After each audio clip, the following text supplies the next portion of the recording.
Hello everyone, you are very welcome to the next in our info session series, and today we are talking about TEFL jobs in Thailand.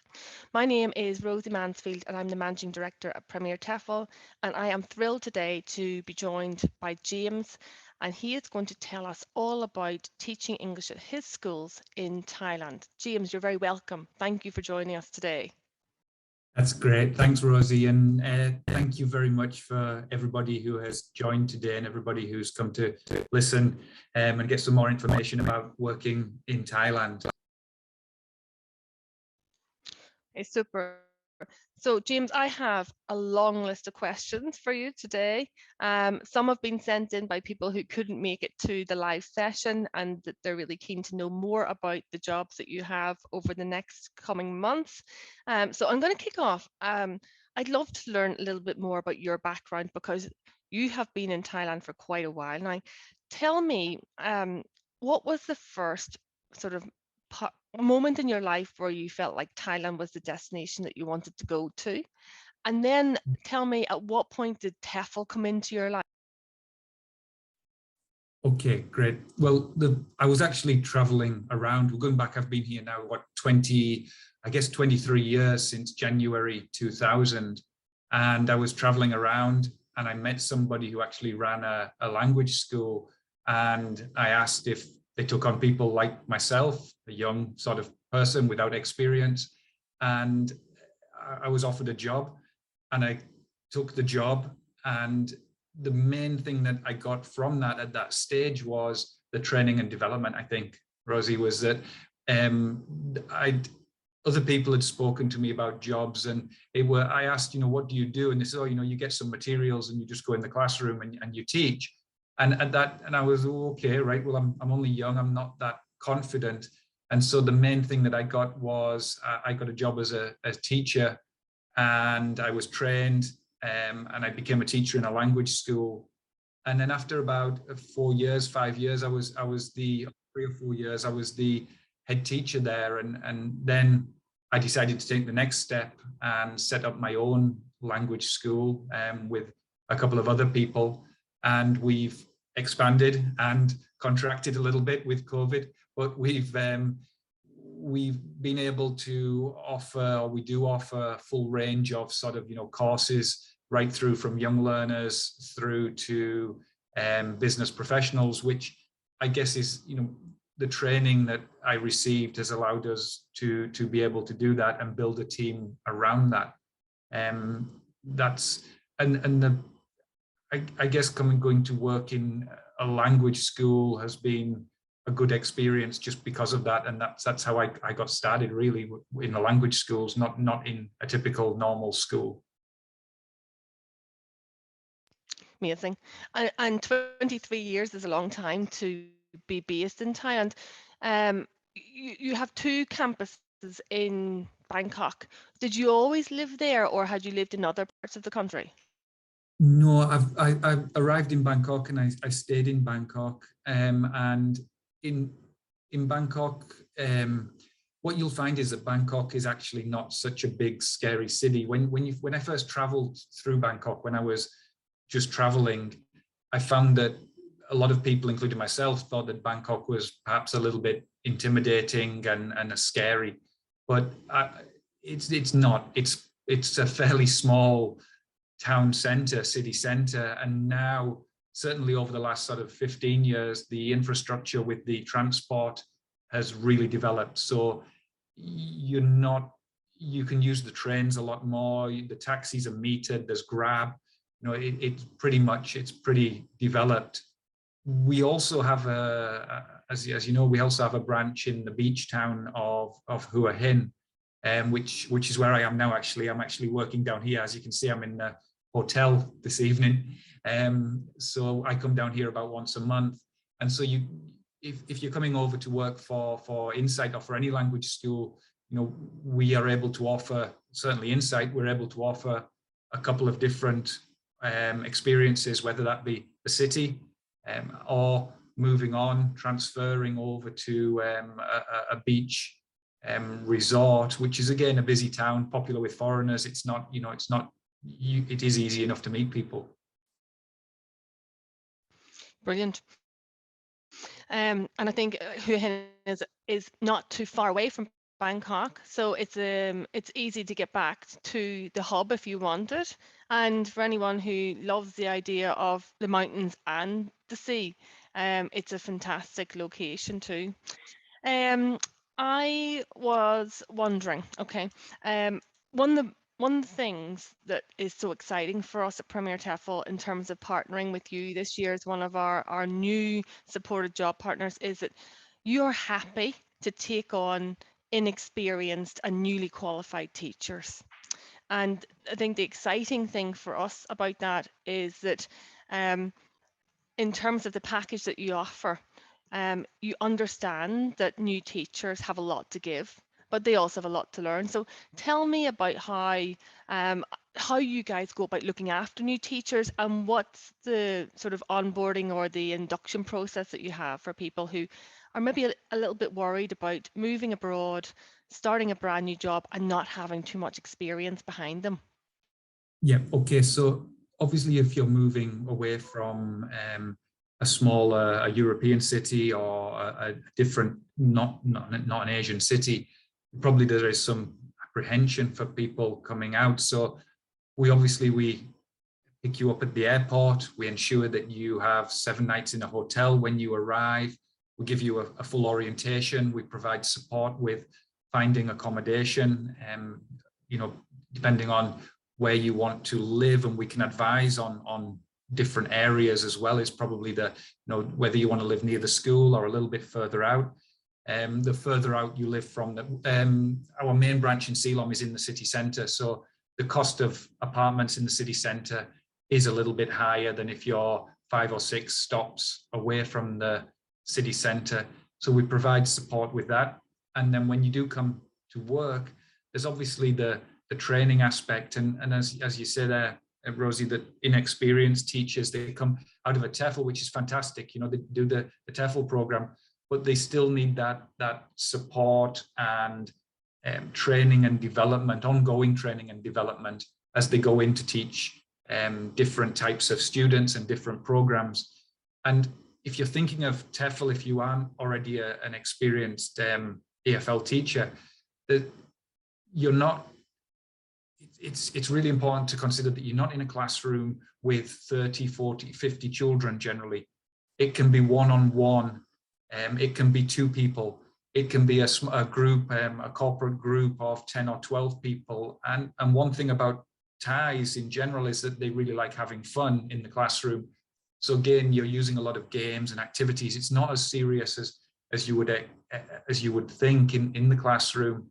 It can be quite fun. It usually is fun, and I think that's where people sort of worry about coming out to teach, is that I'm going to be with 50 or 60 kids, and this is a little bit of a different experience.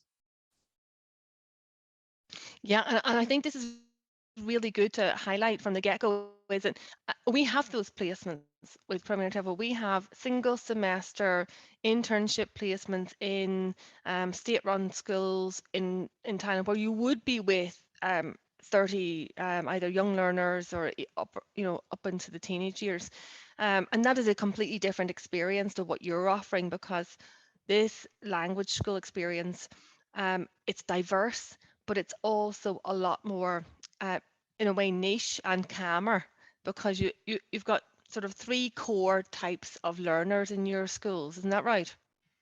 Yes, yeah, we have young learners. And sorry, just going back a little bit there, that a lot of people will enjoy and do enjoy that young learner, big classroom experience and get a lot out of it.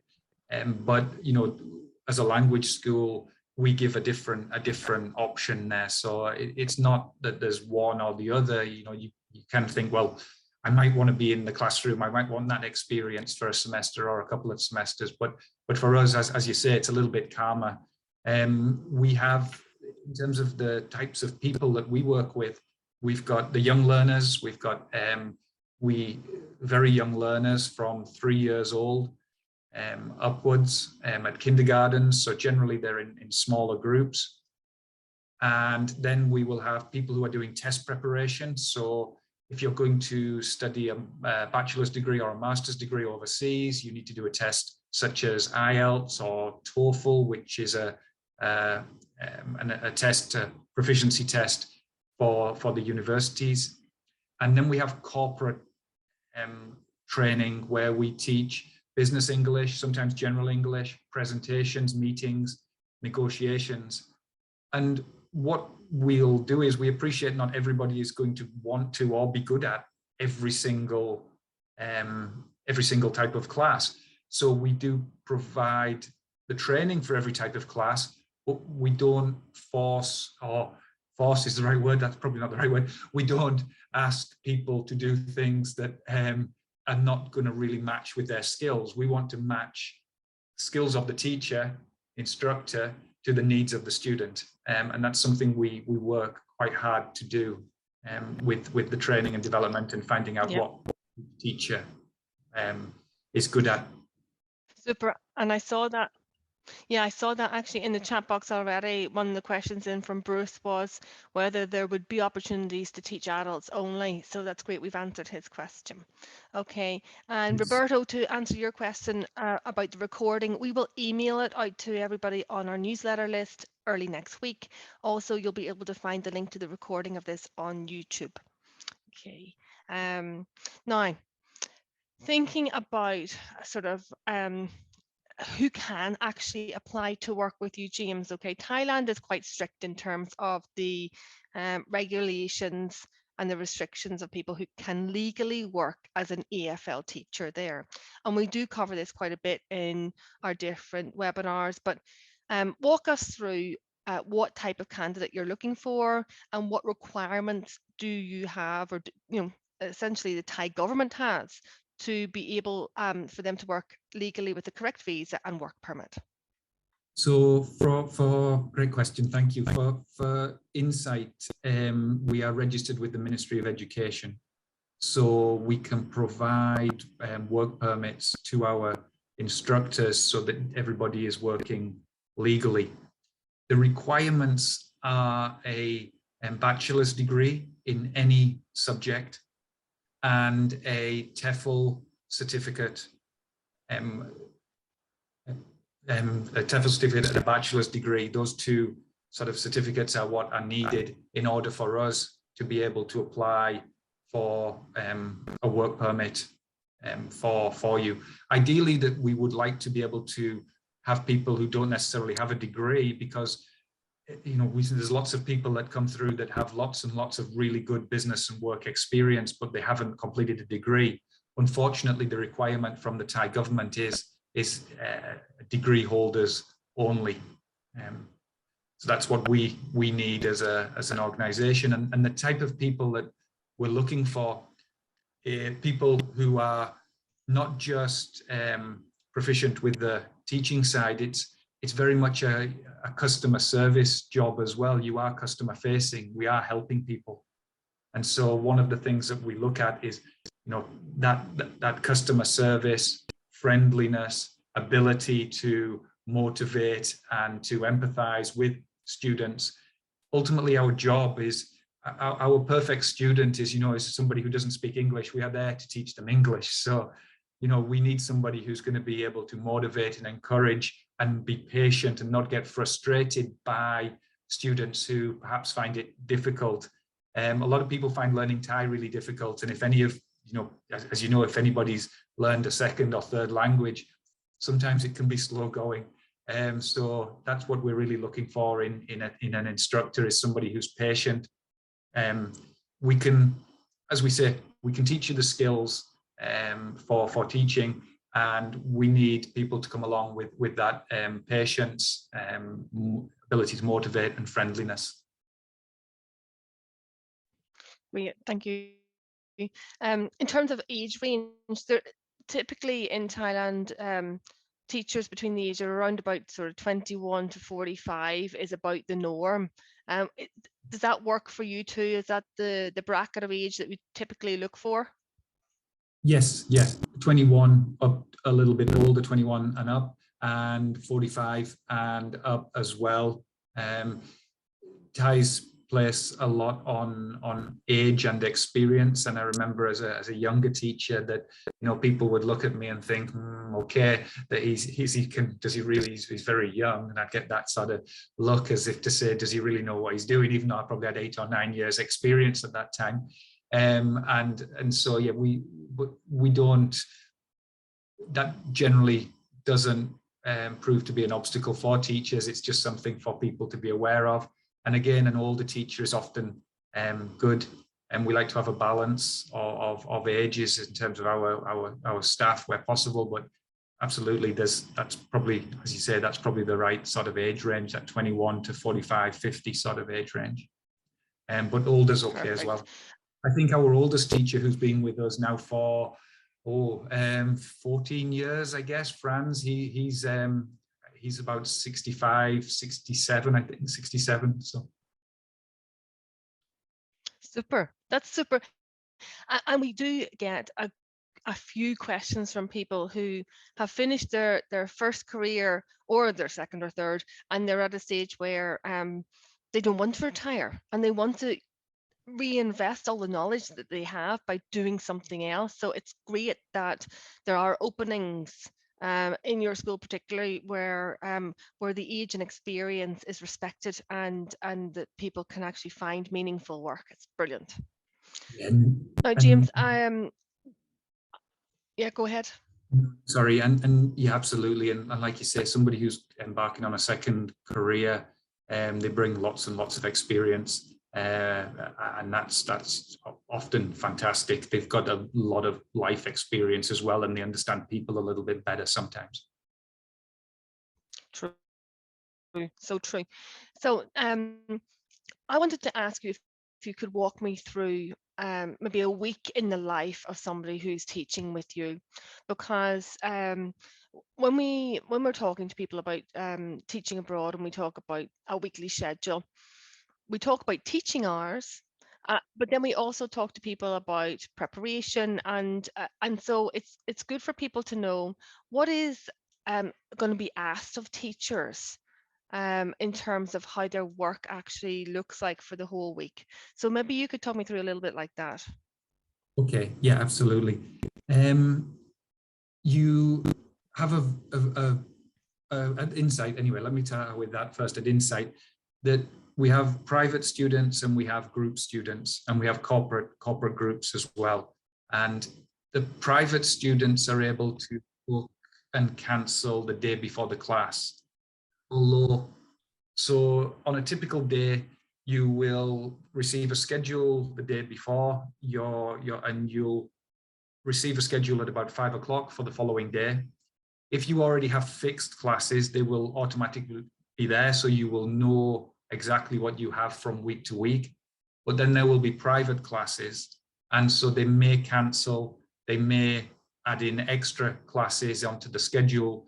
So you end up with some fixed lessons through the week, and you also end up with some lessons that either drop in or drop out, as the case may be.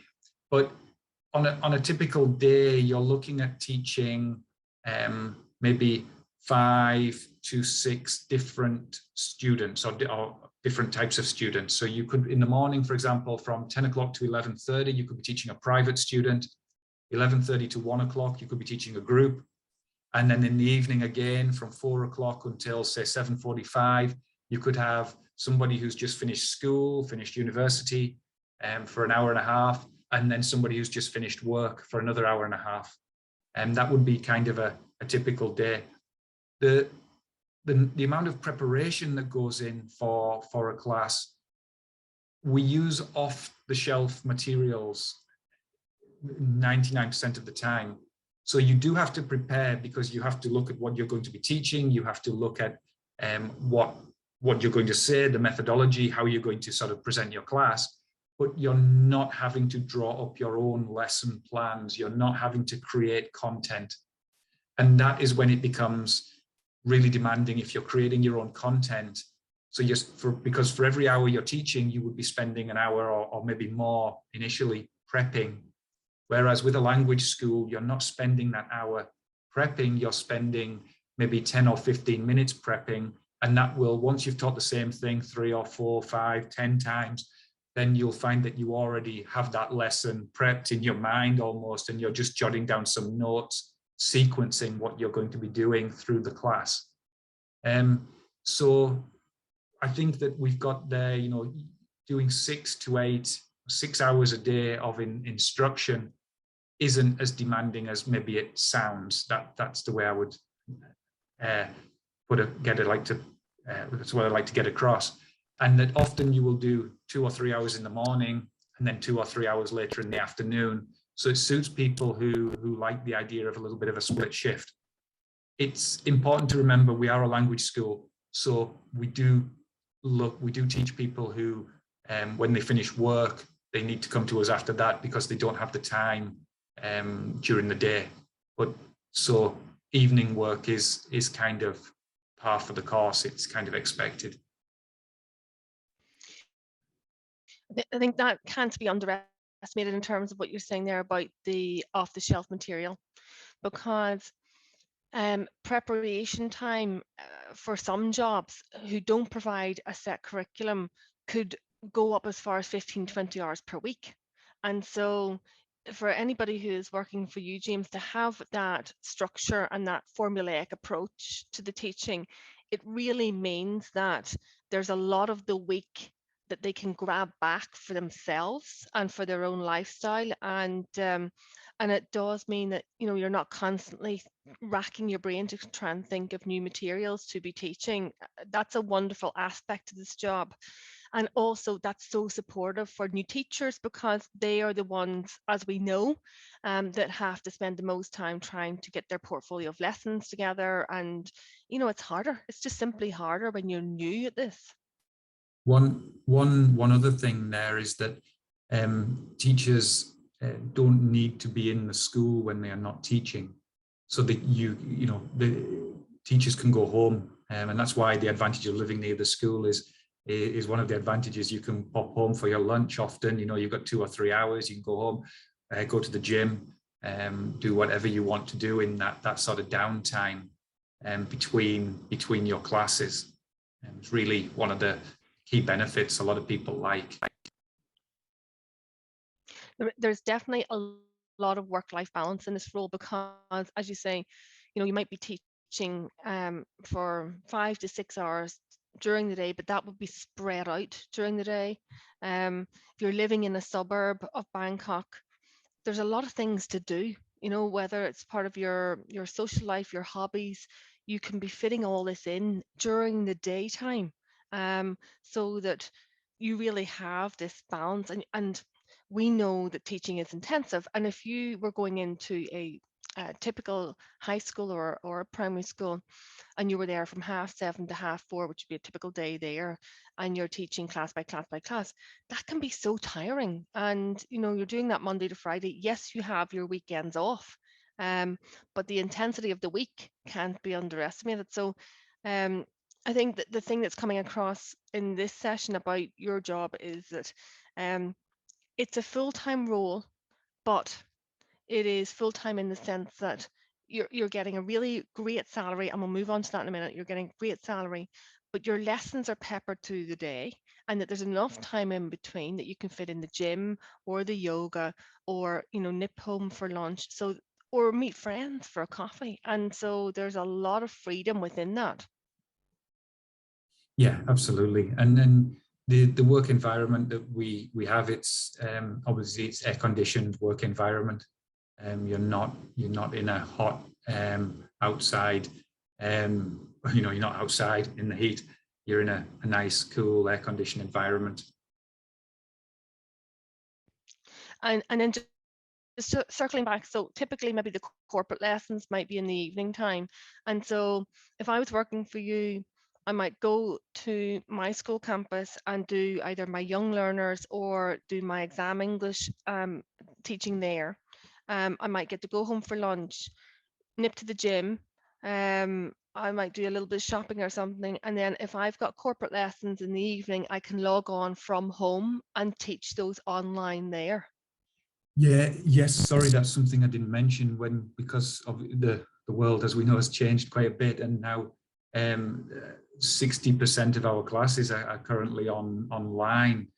So you are able to do your online classes from your apartment, from your home, or if you do prefer, come into the school and do them there. There's no reason not to, especially if you're just starting and you need some help, need some advice, need some help with, what am I going to do today? How do I do this? How would you approach this? We're there to help with that also. We don't schedule more than 6 periods. So each period is for Insight is 40 minutes. So we would never schedule you with more than 6 periods back to back. And each period is 40 minutes. Then you have a 5-minute break followed by another 40 minutes. So we would always look to the maximum you would have is the 6 periods together and then a longer break after that. When I was younger myself, a normal day would be 10 to 12 40-minute periods. I don't know, that's maybe not for everybody, but that would be a normal day, 10 to 12 over between, say, 9 to 9. But that was many years ago. I had much more energy then. So we generally, a teacher at the moment, will be doing the 6 to 8 periods, and they won't be doing much more. That's plenty, isn't it? It's plenty to keep you going.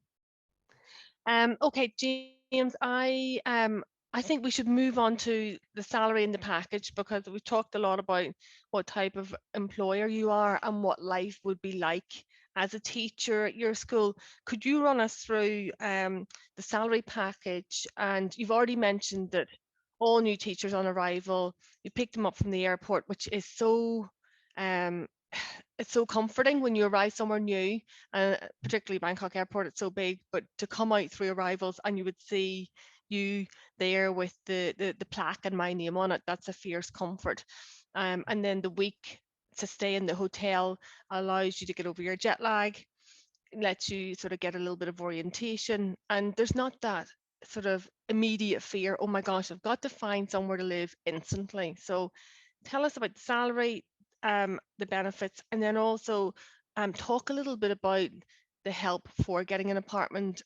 Some of us know, I know, it's not like in Ireland or the UK or the States, where sometimes it can be impossible to get rental property, but in Thailand it's very different. So tell us about those two things, because they're Okay, let's go. Let me start at obviously with the salary and the benefits. We offer a minimum guarantee, and that's probably the key thing there is the minimum guarantee, and that starts at 40,000 for a new sort of TEFL graduate, and for somebody with a little bit more experience, that's 45,000 baht per month, and that is for 100 hours of instruction. So 100 hours of instruction is 160 periods. And if you're looking at about 8 a day over a 5 or 6 day week, you're looking at teaching above that.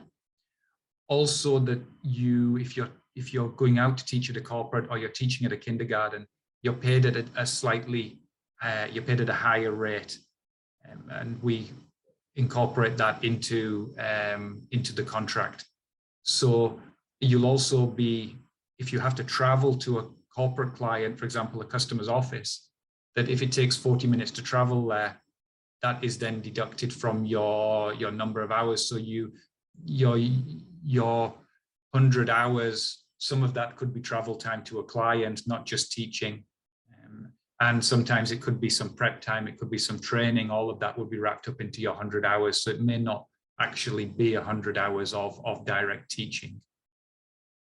Moving on to the support when you arrive, we pick you up from the airport, of course. There's a welcome package, some, milk, sugar, cereal in your room, that kind of thing for the first week.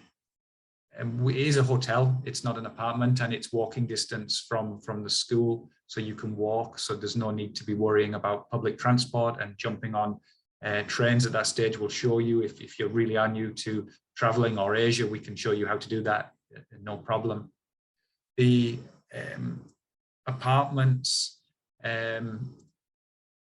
over the last sort of 15 or 20 years, Bangkok, with the, as I mentioned earlier, with the transport system really expanding, it means that the number of apartments that have been built along the underground, or the sky train, as it's called, the elevated train, have shot up. There's lots of them. It's pushed down the price of rental, and it's also improved the quality of what you get for your money. So you get a really good deal now, and often, as well as the opportunity for a 6-month rental agreement as well. It's fairly, you can negotiate fairly easily with landlords. There's a lot of choice. Amazing. And in terms of like the cost of apartments, to give some people an idea, if they were a new TEFL teacher and they were on the minimum guarantee of 40,000 Thai baht for the month, and that's for teaching your 100 hours per month, to give people context, what would they expect to pay for, you know, not the most expensive apartment, but not the cheapest? What's middle of the road? Yeah, that's great. Middle of the road, you're looking at an 8,000 to 10,000 baht a month for a studio apartment, 5 or 6 stops away from the city centre. Rent can range from lower than that to, sorry, I should put that in euros. I didn't put that in euros. 8 to 10,000 baht. So No, it's you're fine. looking, okay, yeah, keep it there. Okay. So we're looking at that sort of range. You're looking at about 1,000 baht in for your utilities, maybe a little bit more depending on how much you use the aircon. You can, of course, you can go from that sort of range up to 200,000 baht a month for an apartment. There's really no ceiling on that. But most teachers will be looking to earn at between 45 and 50,000 baht per month anyway. And you're looking at spending between 20 and 25% of your wage on your accommodation and utilities, which I think is fairly standard for anywhere and any job. Yeah. It's even on the good side. I actually remember in my first ever TEFL training course in 2006, that our instructor told us, as a rule of thumb, never spend more than 1/3 of your salary on your accommodation. And so it's a good rule of thumb, I think, in all walks of life, but particularly when I saw the metric of maybe spending 25% of your salary in Thailand, it's good because you know then that you'll have extra disposable income either to spend on trips or to save. You know, a lot of people want to try and save a little bit of money when they're abroad. The great thing about Bangkok and Thailand in general is Bangkok particularly, you can live as cheaply as you want during the week, and then you can have a big weekend if you want to. So to give you an idea, for a lunch and dinner, you're looking at, if you're eating Thai food, you're looking at about 50 baht to 60 baht per meal. So you would only be spending, you know, 120 baht. You can get by on 5 or 6 euros per day. At the same time, you can go out and spend, you know, a couple of €100 on dinner. There's absolutely, you can do that. But if you're just living and you're working day to day, you're not spending, you don't have to spend a massive amount of money, you know, that 5 or 6 euros a day. If you want to go for a beer in the shop is 60 baht, a couple of euros for a big beer. Small beers, again, cheaper. Soft drinks, a can of Coke is, you know, 15 baht. It's not expensive. Just living day to day, it's fairly cheap. But then there is the Western option, which we all often want, particularly people, myself anyway, a breakfast option. I still struggle after all these years with a Thai breakfast, a spicy Thai breakfast. I can't really do that. So, you know, you can go and buy the Western food, or the food you like, cuisine from anywhere in the world, really. Bangkok's pretty, you know, cosmopolitan in terms of it's a really international city these days.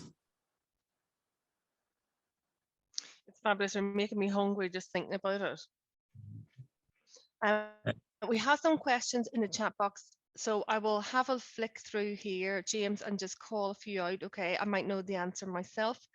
Okay, we've got one. Arthur is a citizen of Malawi with a degree and English proficiency test from university. So we know that you need a native English speaking passport to be able to teach. I have both teaching and lecturing experience. Can I join? I want to volunteer. Well, I suppose the positions we're talking about today, Arthur, are paid ones. Okay, there are lots of programs for volunteering in Thailand. If you did want to do a short term, sort of 2 weeks to 3 months type option, and there would be lots of opportunities to do that. Okay, let's see. Clara's saying, how about a higher national diploma, HND? So if it's not a bachelor's degree, it's not going to cut it. Sure, it's not, James. Yeah. And it makes, to me, it doesn't make, I understand why, I don't know, it doesn't make sense. I can understand the government wanting to have a standard, but I think they should recognise those sort of qualifications as well, but they don't, and it means that we can't get you a work permit. It doesn't mean there aren't jobs in Thailand, but it means that we wouldn't be able to get you a work permit, unfortunately. Yeah.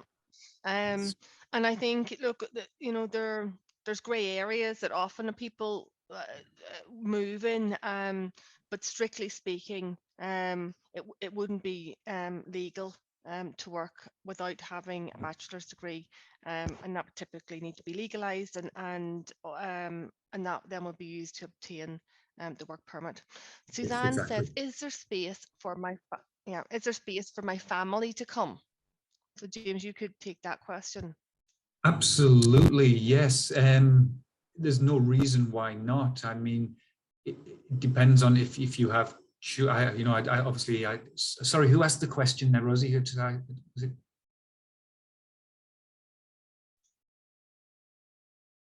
That was Suzanne. Suzanne, hi Suzanne.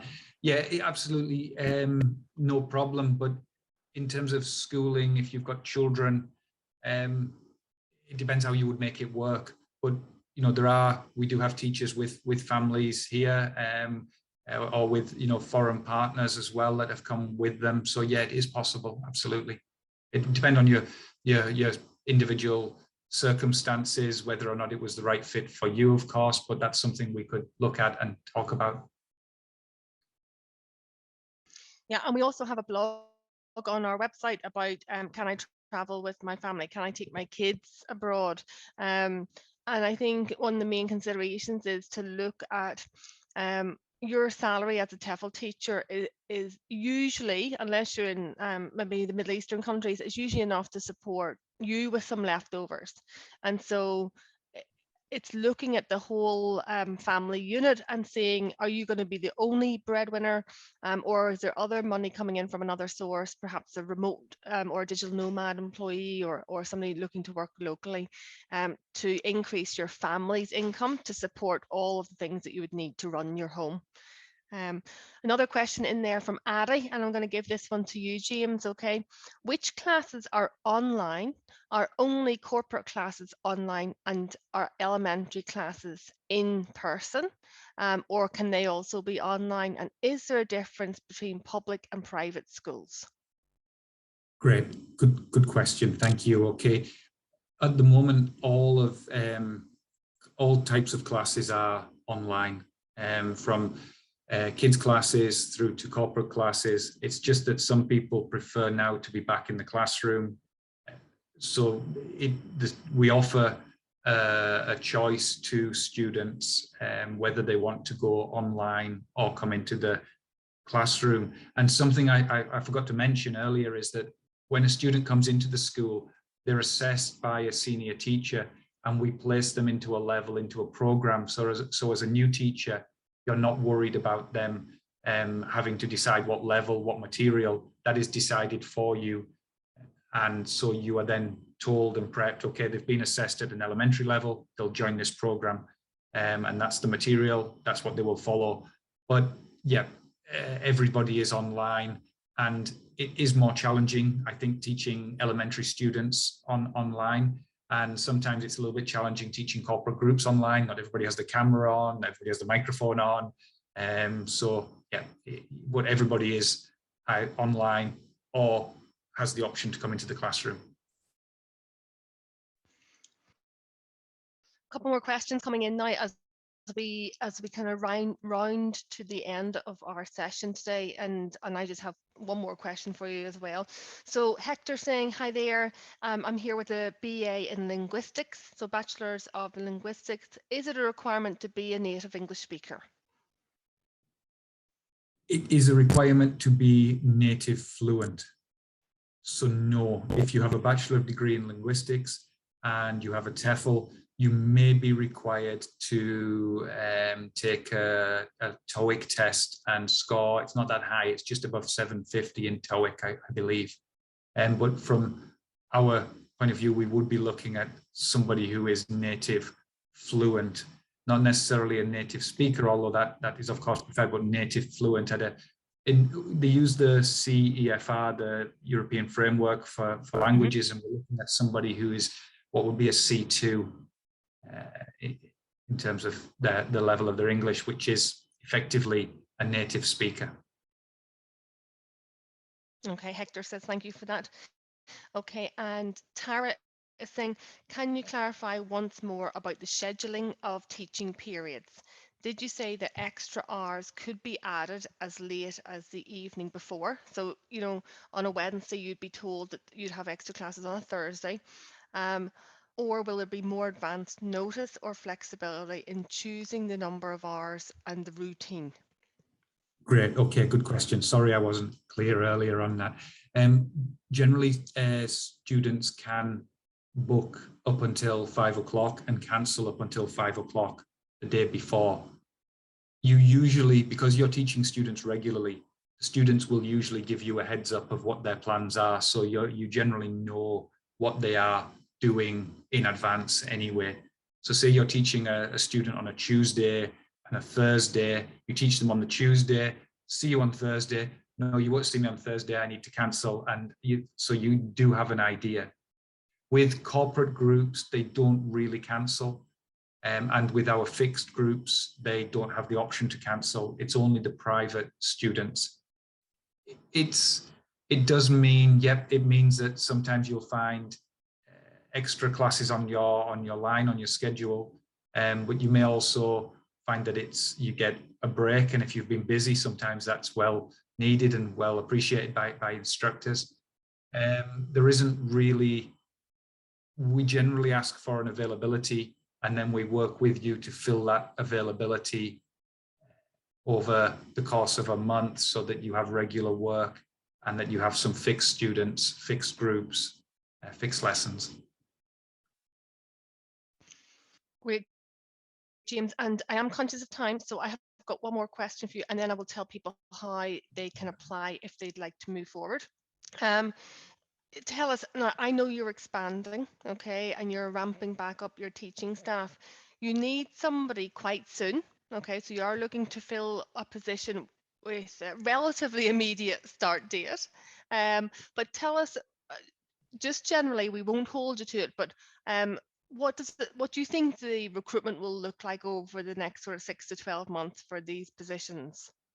Well, we've been a little bit surprised about the amount of our corporate work that has, the volume of corporate work that has come back. It's come back really quickly. And we're looking probably at 2 to 3 teachers needed now, immediately. And then over the next year, we'll be looking at, I guess, 1 teacher a month, 1 teacher every 6 weeks, 8 weeks type plan for the teachers. We have a core of teachers, and we generally keep our teachers. People stay with us. Jeff, one of our teachers, has been with us since we opened. Who else? You know, Chad, Kieran, they've all been with us for over, 7, 8, 9, 10 years plus. Teachers do leave. We've one teacher that's leaving, a teacher we're recruiting at the moment, is Matt. He's actually done his PGCE, his teaching qualification. He's returning to the UK. He'll then come back and transition into working in, hopefully for him, into a international sort of environment, in an international school. And we totally understand when people do that, and we provide support. We don't look at somebody leaving the company as, why are you leaving us? What are you doing? This isn't, it's great if people are moving on to bigger and better things, and we provide that sort of stepping stone for people, and hopefully give them enough experience and give them the chance to see what they like and what they like doing. Some people think, yeah, I want to go and work in a classroom environment with loads of kids. Some people think, no way, I would never ever do that. I don't want to do that.